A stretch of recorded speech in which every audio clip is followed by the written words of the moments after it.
This is what I call a midweek pick-me-up from Christina Joy Empowered. I am late to the church potluck. It's Tuesday night. Every Tuesday night, I go to women's Bible study because I know absolutely zero about the Bible. That's not true. I've been going to Bible study for several months now, and I actually know quite a bit about the Bible. I have a much better view of it than I used to. I used to hate it with a passion because I didn't know what was in it. And as most people that are ignorant, we tend to hate things that we don't know anything about or understand. So I remedied that. Now I'm very much in love with the Bible. We can talk about that another time, but today I want to talk to you about social anxiety. Do you suffer from that? Are there times when you make plans and then you realize about half an hour before you actually have to leave the house that you really don't want to leave the house anymore, and you've made up all kinds of wonderful excuses as to why you don't really need to go? I decided that since it was my one night to just be by myself and veg out because my husband's going to play hockey and I have things I want to do, but really I just want to lie on the couch and watch YouTube videos. But I made this commitment, not to anybody else, to myself, that I would go to the church potluck. It's the one night when we don't have Bible study. I didn't have anything to bring. I didn't have chips. My oven's broken. Didn't really want to go to Vaughn's and get like a couple of liter bottles of soda. Half-ass effort.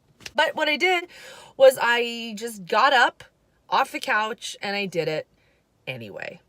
Amazing, right? That's what you just have to do in these kinds of situations. You can't lie there and wait for the motivation to come. The motivation never came. I stopped at Jay's Donuts on Pacific Coast Highway and I said, I want all of the donut holes. And he went, all of them? And I went, give me all of them. I got a church thing. And he went, oh, okay.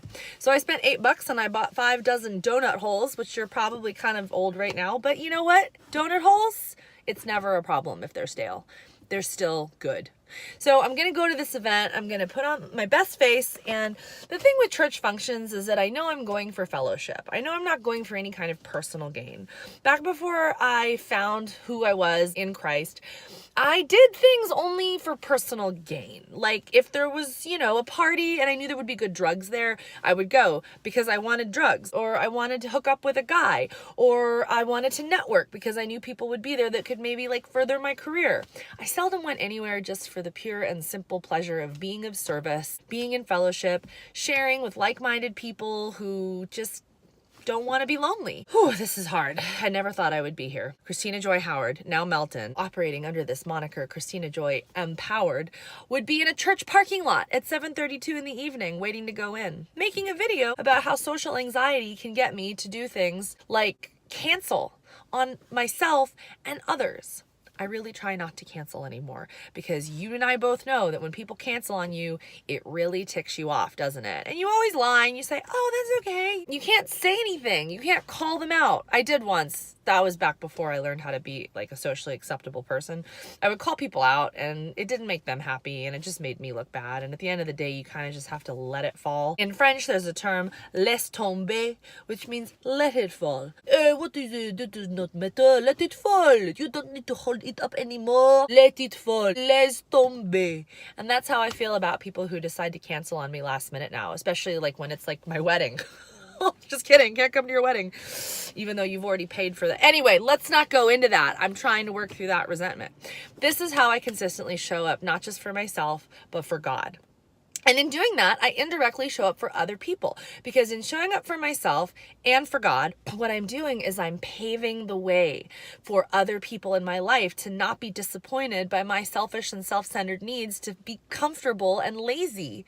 So if you ask me to show up and be somewhere and I say, okay, I will do everything in my power to make sure I fulfill that commitment to you. Not because I like you or because you're so cool, but because it's the right thing to do, because nobody likes a flake.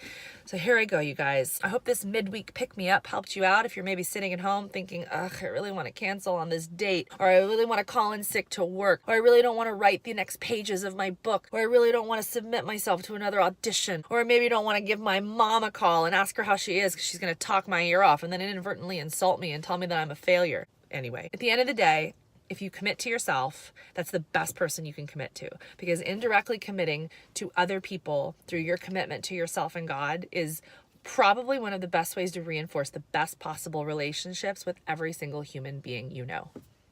Namaste.